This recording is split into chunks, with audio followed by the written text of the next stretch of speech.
મિત્રો તમે ક્યાંય ઉધારિયા ગણપતિ દાદાનું નામ સાંભળેલું છે? અરે આ દુનિયામાં એક એવું મંદિર છે ઉધારિયા ગણપતિ દાદા. હવે ગણપતિ દાદાનું નામ જ ઉધારિયા છે. હવે આવું કેમ?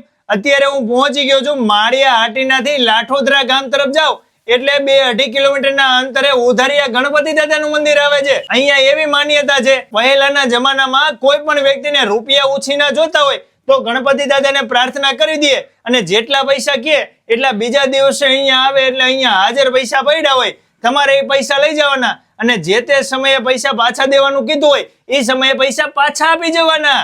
આવી રીતે ઉધારિયા ગણપતિ કહેવાય છે. જ્યારે પૈસા ઉછીના જોતા હોય ત્યારે ગણપતિ દાદાને પ્રાર્થના કરે એટલે ઉછીના પૈસા આપતા હતા અને લોકો પાછા મૂકી જતા હતા. આ પહેલાના જમાનાની વાત છે. એવા ગણપતિ દાદાને આપણે દર્શન કરવા માટે આવ્યા છીએ.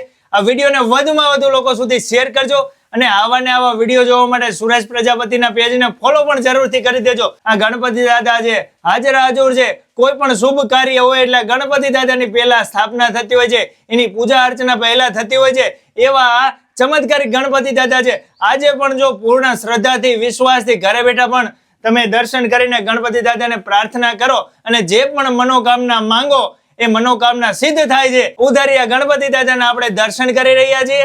મારા વાલીડાઓ વિડીયોને વધુમાં વધુ લોકો સુધી શેર કરી અને જરૂરથી તમારા ફેમિલી મિત્રો સાથે ક્યારેક તો દર્શન કરવા આવજો જ.